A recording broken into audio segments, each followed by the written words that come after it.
Hello, my dear student. Welcome to the subject name is Business Organization and Management. Today we are going to discuss formation and choice of the business organization topic.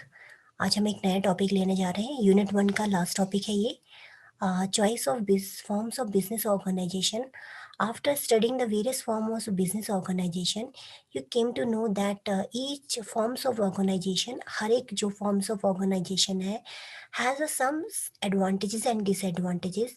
So therefore, it is very important to consider few points while you make any decision regarding the forms of business organization. आप कौन सी forms of business organisation को choose करना चाहते हैं इसके लिए आपको कुछ फैक्टर्स को कंसिडर करना पड़ता है. और व्हाट आर दीज फैक्टर, कौन कौन से फैक्टर हैं which help you to make a appropriate decision regarding the choice of business organization.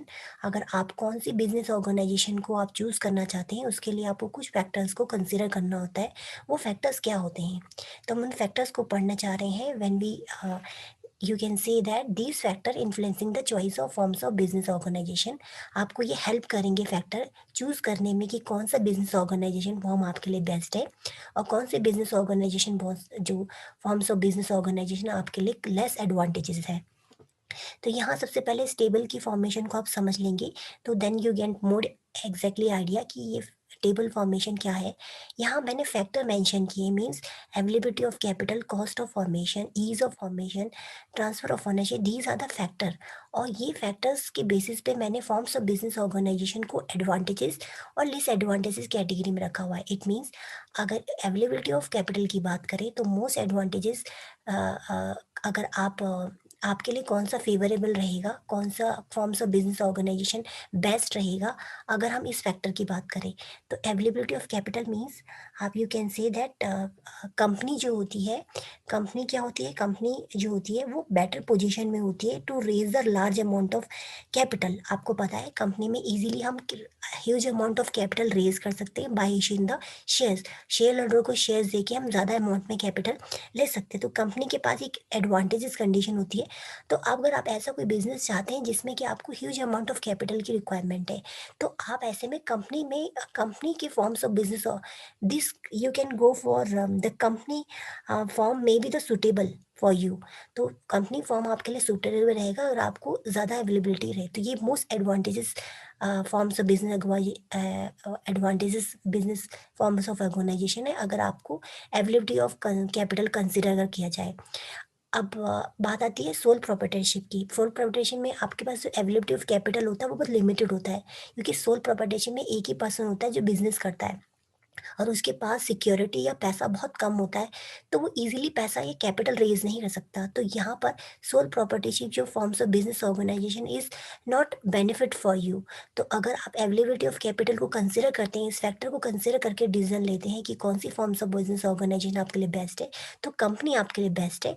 और आपके लिए सोल प्रॉपर्टीशिप लीस्ट एडवांटेजेस रहेगा मीन्स आप ऐसे सोल प्रॉपर्टीशिप बिजनेस को फेवर मतलब ऐसे में आप इस वाले फॉर्म्स ऑफ बिजनेस ऑर्गेनाइजेशन को आप ओपन नहीं कर सकते तो आपके लिए लेस फेवरेबल रहेगा. If we considering the other factor that is a cost of formation.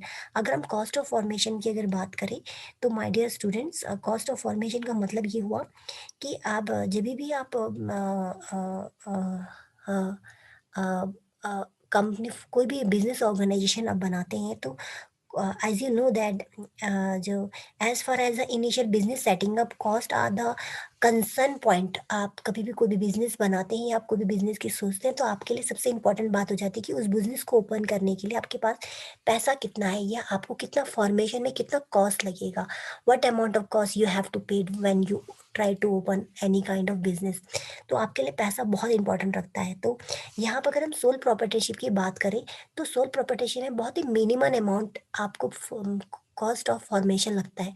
तो अगर सोल प्रॉपर्टीशिप अगर आप कोई ऐसा बिजनेस ओपन करना चाहते हैं जिसमें कि आप कॉस्ट ऑफ फॉर्मेशन मिनिमम रखना चाहते हैं तो आपके लिए सोल प्रॉपर्टीशिप बहुत एडवांटेजेस ऑप्शन है. Means you can this sole proprietorship is suitable for you अगर if you are considering cost of formation.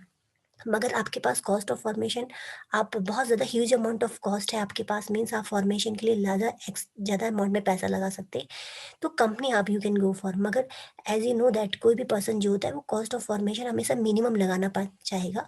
तो दैट In that case, अगर तो you can go and sole proprietorship is suitable for you, and the company is least advantages for you, means least advantages means less favorable रहेगी if we considering the cost of formation.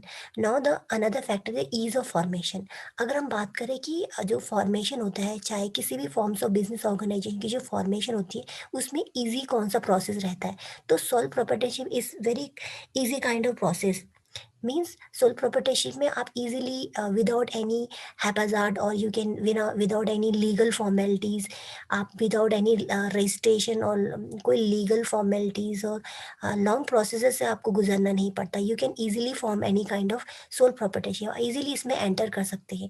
But as far as the company is concern, यहाँ पर it very typical process और you can say that very time consuming process होता है अगर हम company की formation करते हैं। तो अगर कहा जाए तो sole proprietorship is a most advantages और the suitable for you if you considering the ease of formation, और कंपनी आपके लिए लेस वेरिएबल रहेगा। तो what about the another factor that is if you considering the another factor that is a transfer of ownership. Transfer of ownership अगर हम बात करें तो ट्रांसफर ऑफ ओनरशिप का मीन्स ये हुआ कि ओनरशिप होती है, as you know that we consider that कि ट्रांसफर ऑफ ओनरशिप कंपनी में बेसिकली क्या होता है, कंपनी में वन शेयर होल्डर जो होता है अपने शेयर्स को दूसरे पर्सन को, one share holder can transfer its shares to the another share holder. तो पब्लिक कंपनी में इजीली आप ट्रांसफर कर सकते हैं। अगर आप ऐसे बिजनेस को ओपन करना चाहते हैं यहाँ का आप इजीली ओनरशिप को ट्रांसफर करना चाहते हैं, तो then you can the company would be suitable for you. तो आप ऐसी कंपनी में, आप ऐसी फॉर्म्स ऑफ बिजनेस ऑर्गेनाइजेशन में आप कंपनी को ओपन कर सकते हैं अगर आप ट्रांसफर ऑफ ओनरशिप लुकिंग कर रहे हैं। अगर आप पार्टनरशिप में अगर देखेंगे तो partnership is not good option for you अगर आप ट्रांसफर की बात करें तो, क्योंकि ट्रांसफर में जब भी हम पार्टनरशिप में एक पार्टनर दूसरे पार्टनर को अगर कभी भी वो पार्टनरशिप चेंज करता है या ऑनरशिप चेंज करता है, इन दैट केस पार्टनरशिप एंड हो जाती है। तो यहाँ पर आपको ट्रांसफर का ऑप्शन नहीं मिलता।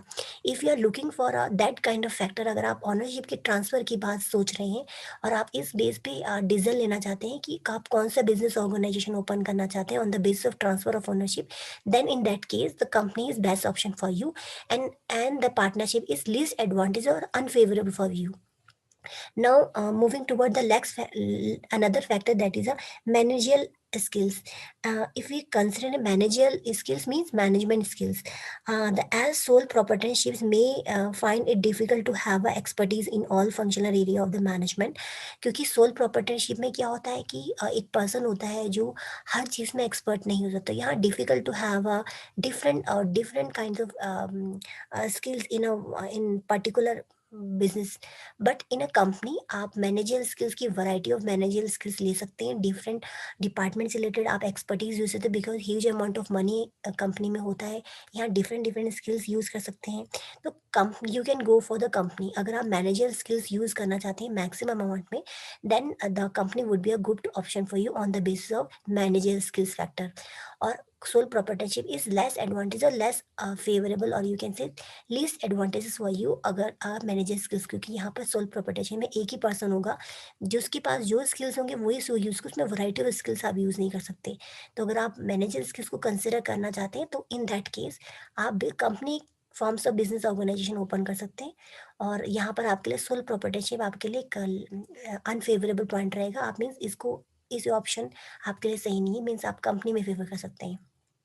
अगर आप कंसिडर करते हैं रेगुलेशन को, as you know that sole proprietorship में जो रेगुलेशन होते हैं, rules regulation is quite very simple kind होते हैं। तो अगर आप रेगुलेशन बहुत मिनिमम चाहते हैं तो in that particular case you can go for sole proprietorship and, और अगर क्योंकि कंपनी में जो होता है rules and regulation is very typical और वेरी इज वेरी लेंथी, और you have to follow the rules and regulation of the company act 2013 को फॉलो करना पड़ता है, तो बहुत टिपिकलिटी है।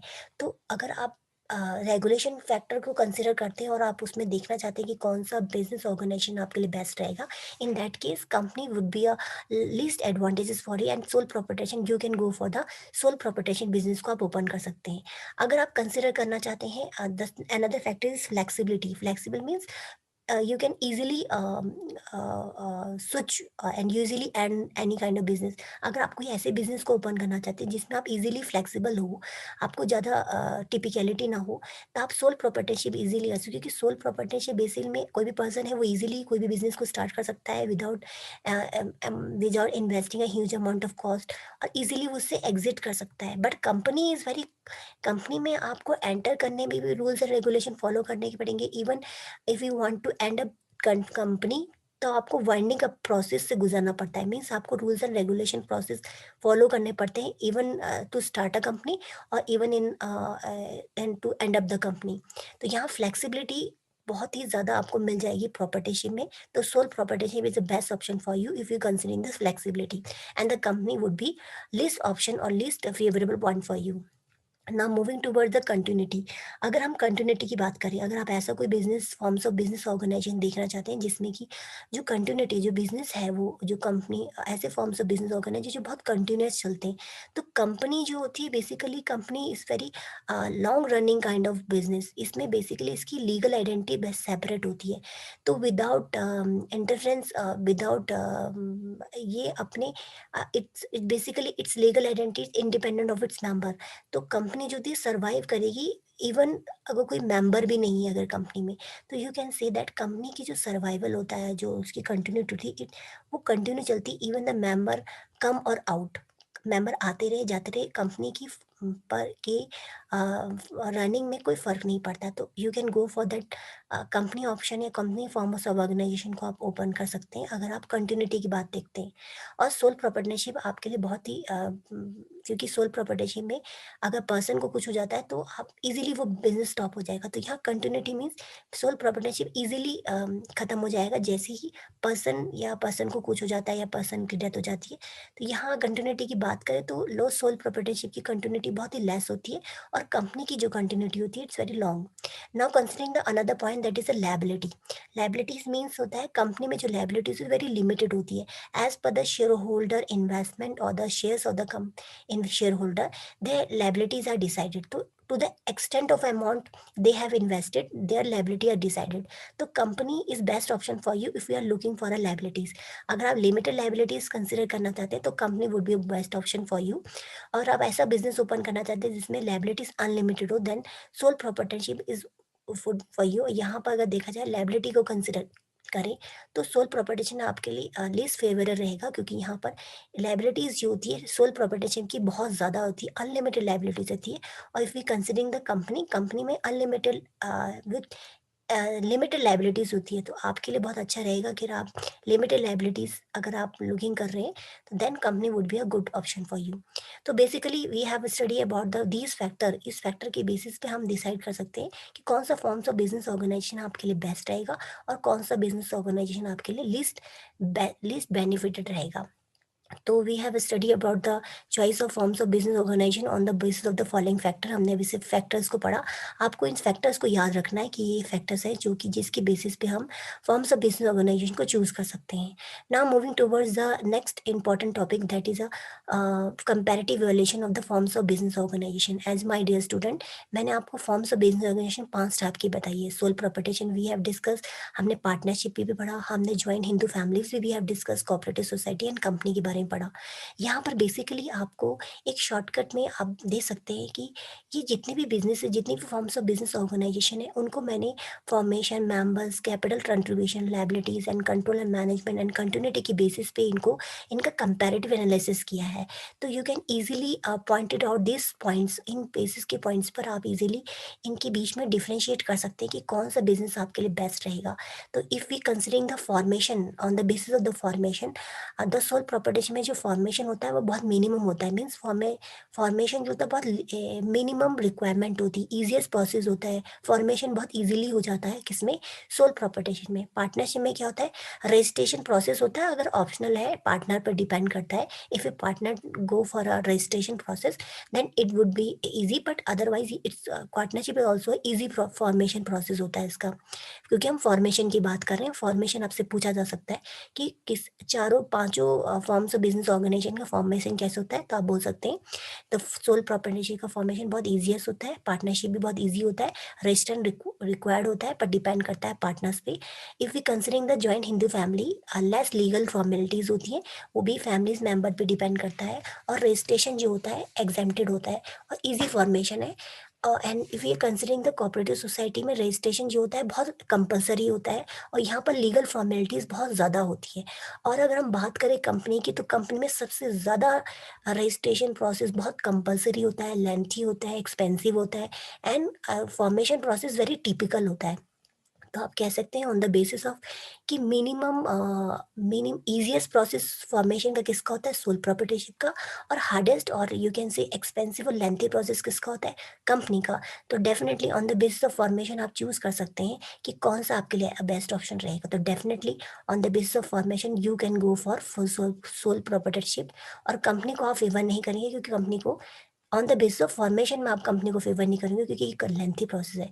But on the basis of the member, अगर मेंबर की बात करें तो सोल प्रोप्राइटरशिप में सिर्फ एक ही ओनर होता है, पार्टनरशिप में मिनिमम 2 मेंबर्स होते हैं, मैक्सिमम 50 मेंबर्स हो सकते हैं। एंड जिन जॉइंट हिंदू फैमिली में एटलीस्ट 2 पर्सन होना बहुत ज़रूरी है, डिवीजन ऑफ फैमिली प्रॉपर्टी, और यहाँ पर कोई भी मैक्सिमम लिमिट नहीं होती है। अगर हम कॉर्पोरेट सोसाइटी की बात करें तो मेंबर्स जो होते हैं एटलीस्ट 10 अडल्ट पर्सन होने चाहिए, और यहाँ पर again no maximum limit. If we are considering the company में जो मिनिमम प्राइवेट कंपनी की अगर बात करें 2 पर्सन होने चाहिए, और पब्लिक कंपनी की बात करें 7 मिनिमम मेंबर्स होना चाहिए, और मैक्सिमम जो होते हैं वो प्राइवेट कंपनी में 200 होते हैं और पब्लिक कंपनी में अनलिमिटेड होते हैं। तो आप ये कह सकते हैं on the basis of the member, sole property में सिर्फ ओनर 1 होता है, और कंपनी में तो आप on the basis of member you can also decided which factor would be which forms of business organisation would be best for you. If we consider the capital contribution की बात करें तो सोल प्रॉपर्टी में limited finance की जरूरत होती है। And partnership में क्या होता है, पार्टनरशिप में अगर लिमिटेड होता है but more than that can be raise in case of sole proprietorship, तो यहाँ पर थोड़ा सा ज़्यादा होता है finance as comparison to sole proprietorship. अगर हिंदू जॉइंट फैमिली की बात करें तो कैपिटल कंट्रीब्यूशन जो होता है वो फैमिली की एंसेस्टर प्रॉपर्टी मीन्स पुरानी जो अ, पुराने जो एंसेस्टर लोग होते हैं उनकी जो प्रॉपर्टी होती है वही उनका कैपिटल होता है। मीन्स अगर एंसेस्टर के पास जो भी प्रॉपर्टी वही फैमिली बिजनेस में हम एज अ कैपिटल इन्वेस्टमेंट होता है। कोऑपरेटिव सोसाइटी की बात करें तो लिमिटेड सोर्स ऑफ कैपिटल होता है कंट्रीब्यूशन, बट अगर हम कंपनी की बात करें तो लार्ज फाइनेंशियल सोर्सेज अवेलेबल होते हैं। तो you can say that on the basis of capital के फॉर्म में अब लिमिटेड फाइनेंस इसमें होता है सोल प्रॉपर्टी में, और मैक्सिमम फाइनेंशियल रिसोर्सेज किसके पास अवेलेबल होते हैं, कंपनी। तो अगर आप कैपिटल फॉर्मेशन के बेसिस पे अगर आप डिसीजन लेना चाहते हैं कि कौन सा forms of business organisation best है, तो आप इसमें आप कंपनी को फेवर कर सकते हैं, क्योंकि कंपनी में लार्ज फाइनेंशियल रिसोर्सेज अवेलेबल होते हैं। On the basis of liability, sole proprietorship में अनलिमिटेड लायबिलिटीज होती है, क्योंकि इस एक ही पर्सन होता है वही लायबल होता है पूरी बिजनेस की प्रोसेस को कंडक्ट करने के लिए। And we are considering the partnership, unlimited liability and joint partnership होती है, means both member are responsible and liable for the business activity. If you are considering the joint Hindu family, अगर joint Hindu family को consider करते हैं तो unlimited, unlimited means जो करता होता है, जो मेन सीनियर जो फैमिली का मेंबर होता है वही करता होता है, उस पे पूरी अनलिमिटेड लायबिलिटीज होती है पूरी बिजनेस की, और जो अदर मेंबर्स होते हैं उन पे लिमिटेड लायबिलिटीज होती है। मीन्स अदर मेंबर्स इतने रिस्पॉन्सिबल नहीं होते बिजनेस एक्टिविटी के लिए, मगर जो मेन फैमिली का हेड होगा वो ज़्यादा रिस्पॉन्सिबल होता है, तो हाँ लायबिलिटीज हेड पे सबसे ज़्यादा होती है।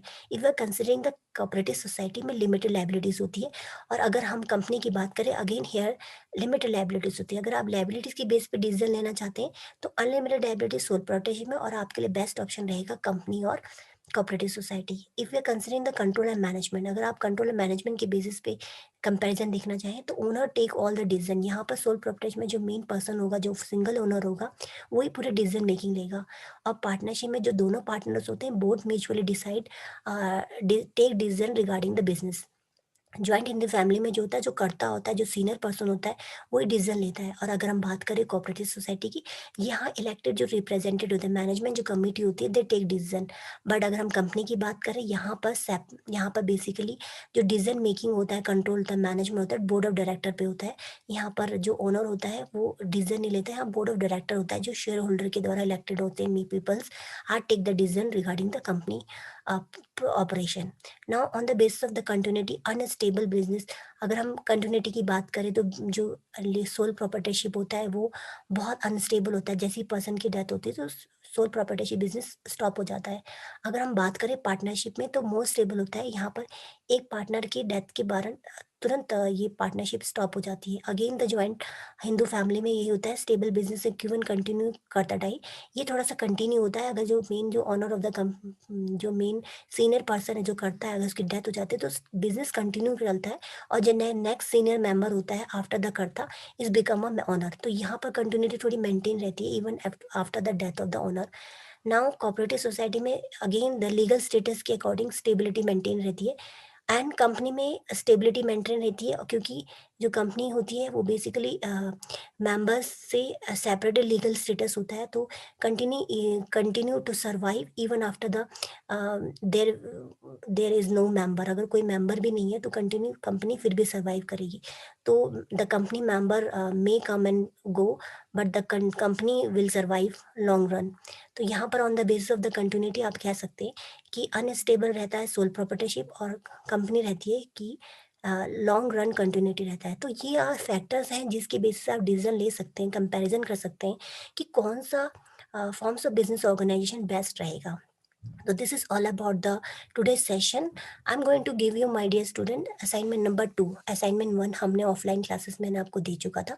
असाइनमेंट नंबर 2 मैं आपको देने जा रही हूँ। ये असाइनमेंट जो है आपको सबमिट करना है 20 दिसंबर 2020 तक और ये क्वेश्चंस मैं आपको दे रही हूँ। आपको क्या करना है, to study the profile of any neighbourhood grocery and stationery store. आपको पता है ये दोनों जो होते हैं grocery and stationery shop sole proprietorship होते हैं और आपको बताना है कि आपके नेबरहुड में आपको कोई भी प्रोफाइल लेके बताना है कि आपके नेबरहुड में एटलीस्ट कम से कम 2 नेबरहुड आपको ग्रोसरी शॉप, आपने जो स्टेशनरी शॉप है आपको उसके बारे में बताना है कि आपकी ग्रोसरी शॉप है उसमें क्या-क्या सामान मिलता है और उस पर्सन का नाम क्या है, वो पर्सन ने किस चीज़ से एनकरेज होके मोटिवेट होके उसके प्रोफाइल के बारे में आपको बताना है क्योंकि वो सोल प्रोप्राइटरशिप के अंदर एग्जाम्पल में आता है।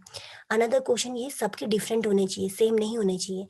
Another question is to study the profile of any 5 companies. आपको हमने बताया है कि जॉइंट स्टॉक कंपनी हमने पढ़ा कि कंपनी 2 टाइप की होती है, प्राइवेट एंड पब्लिक कंपनी। आपको 5 कंपनीज के एग्जाम्पल बताने, प्राइवेट एंड पब्लिक दोनों को मिलाकर बताने कि आपको कुछ एग्जाम्पल्स बताने कौन सी कंपनी प्राइवेट है, कौन सी कंपनी, उनके प्रोफाइल के बारे में बताना है। जैसे आप कोई बीएचएल के बारे में बता रहे हैं या पीएसयू सेक्टर या कंपनी फैक्टर में बता रहे हैं, उनका प्रोफाइल के बारे में बताना है, वो कंपनी क्या है और किससे रिलेटेड डील करती है या उसके ओनर कौन है। Now the second question, another question is what form of business organization you would like to open and why? आपने जैसे सब फॉर्म्स ऑफ बिजनेस ऑर्गेनाइजेशन को पढ़ा, आपने फैक्टर्स भी पढ़े, तो आपको बताना है कि कौन सा business forms of business organisation आप फेवर करोगी। Means according to your condition और what factor you would like to consider while choosing any kind of business organisation forms. आप कौन से बिजनेस फॉर्म्स को चूज करना चाहेंगे, would like to open, future में आप ओपन करना चाहेंगे और क्यों? आप अपनी कंडीशन के हिसाब से बताएँगे कौन-कौन से फैक्टर है, जो आपने फैक्टर को चूज़ के बेसिस पर आपने उस particular forms of business organisation choose किया, आपको इसका आंसर आपको बताना है। तो ये सबका आंसर डिफरेंट होगा क्योंकि आपकी सबकी नीड अलग है। किसी के पास पैसे की रिक्वायरमेंट हो सकता है, may be the another person उसको कंटिन्यूटी देखेगा। तो कौन से फैक्टर है जिसके बेसिस में आप कौन सी फॉर्म्स ऑफ ऑर्गेनाइजेशन ओपन करना चाहेंगे, ये आपको आंसर देना है।